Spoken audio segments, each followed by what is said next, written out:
क्रांतिकारी नमो बुधाय, जय भीम, जय भारत, जय संविधान। मैं रमनुजरन और आप देख रहे हैं अध्यात्म पावर। दोस्तों, आए दिन उत्तर प्रदेश में जिस तरह से दलितों के ऊपर अत्याचार बढ़े हैं, कहीं ना कहीं ये चिंता का विषय है। क्योंकि बाबा साहब डॉक्टर भीमराव अम्बेडकर ने जो संविधान में वो दलितों को अधिकार दिया, वो कहीं ना कहीं वो छीनता हुआ नज़र आ रहा है। हर रोज़ दलितों के साथ शोषण, दलितों के ऊपर अत्याचार कहीं ना कहीं एक चिंता का विषय है। आपको बता दें कि भीम आर्मी चीफ चंद्रशेखर आज़ाद ने एक दलित युवक के साथ जिस तरह से मारपीट हुई है, जिस तरह से उसको कुछ आतंकवादियों ने मारा है, उस पर उन्होंने एक चिंता जाहिर करते हुए एक्स पोस्ट के ज़रिए उन्होंने लिखा है कि जिला वाराणसी के मिर्ज़ा मुराद थाना क्षेत्र के करधना गांव में दलित युवक शुभांकर चमार के साथ हुई घटना न सिर्फ अमानवीय है, बल्कि जातिवादी सोच का जहर भी उजागर करती है। पंजा लड़ाने में हारने पर आतंकवादियों ने उसके मुंह पर थूका, जाति सूचक गालियां दी और लाठी, डंडा व धारदार हथियार से जानलेवा हमला कर गंभीर रूप से घायल कर दिया। बेहोशी की हालत में उसे छोड़कर आरोपी फरार हो गए। इससे भी ज़्यादा शर्मनाक यह है कि शुरुआती में पुलिस ने पीड़ित परिवार की बात तक भी नहीं सुनी। यह साफ दिखाता है कि उत्तर प्रदेश में दलितों के लिए न्याय पाना कितना मुश्किल कर दिया गया है।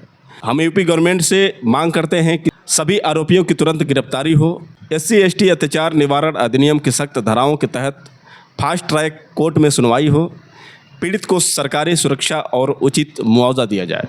तो दोस्तों, आपने सुना किस तरह से भीम आर्मी चीफ चंद्रशेखर आज़ाद ने दलित युवक के साथ जिस तरह से आतंकवादियों द्वारा बर्बरता की गई, उनको मारा पीटा गया।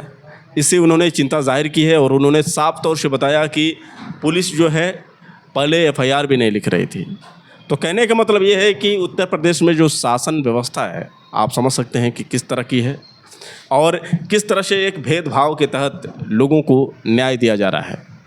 अब समस्या ये है कि अगर इसी तरह से अपराध होते जाएंगे तो फिर आने वाले समय में दलितों की स्थिति का आप अंदाज़ा लगा सकते हैं। वही आपको बता दें कि लखनऊ में एक दलित युवक को मुसलमान के लड़कों ने बुरी तरह से पीटा, जिससे उसकी मौत हो गई। सिर्फ प्रेम प्रसंग को लेकर ये मामला था, क्योंकि वह दलित युवक जो है मुसलमान की लड़की से प्रेम करता था और मुसलमान के लड़कों ने उसको बुरी तरह से पीट कर उसकी हत्या कर दी।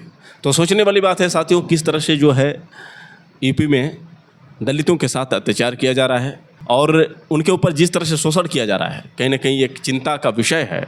आखिर ये जुर्म कब तक होगा, ये देखने वाली बात होगी।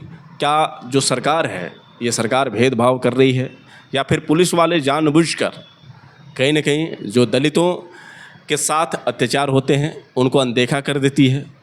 तो बड़ा सवाल है, क्योंकि अगर यही मैटर किसी अन्य जाति के साथ होता, यही मैटर सवर्ण के लोगों के साथ होता, तो फिर देखते आप कि किस तरह से वहाँ पर थाने पर माहौल होता। लेकिन दलितों के साथ जो होता है, कहीं ना कहीं उस चीज़ को जो अनदेखा सरकार करती है और पुलिस प्रशासन अनदेखा करती है, तो कहीं ना कहीं वो जो सवाल कानून व्यवस्था पर बनता है और जिस तरह से लगातार दलितों के साथ शोषण हो रहा है, दलितों पर अत्याचार हो रहा है, तो इससे आने वाले समय में मालूम पड़ता है कि दलितों के लिए काफ़ी खतरनाक वक्त आने वाला है। इसीलिए भीम आर्मी चीफ चंद्रशेखर आज़ाद ने अपनी चिंता जाहिर की है।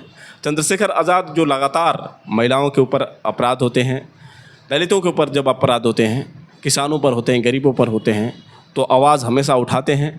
और चंद्रशेखर आज़ाद हमेशा एक सांसद के रूप में नहीं, बल्कि जिस तरह से एक समाज सेवी का कर्तव्य होना चाहिए, ठीक उसी तरह से वो नज़र आते हैं।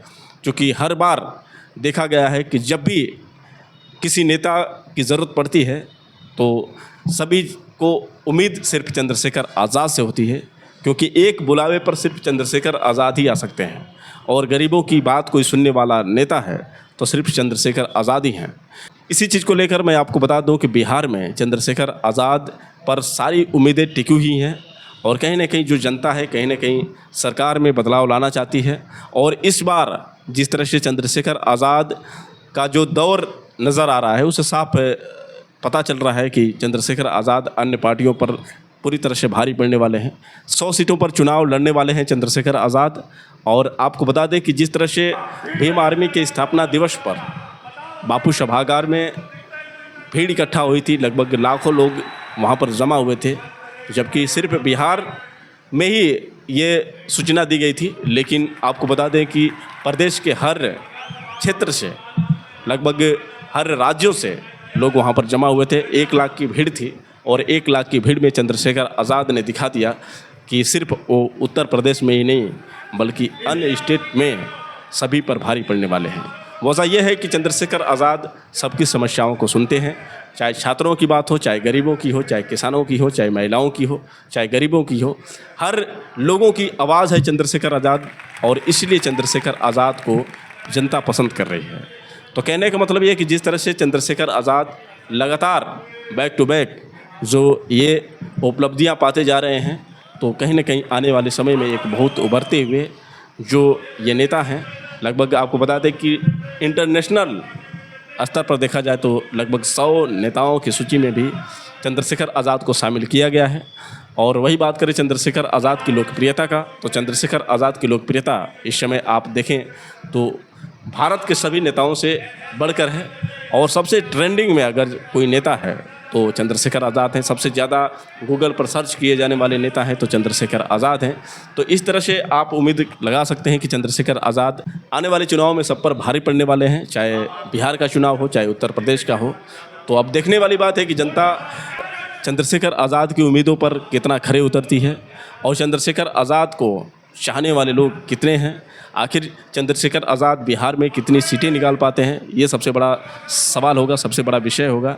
इस पर हम आगे अपडेट देते रहेंगे। फिर मिलेंगे अगले वीडियो के साथ, तब तक के लिए क्रांतिकारी नामों बुधाए। जय भीम।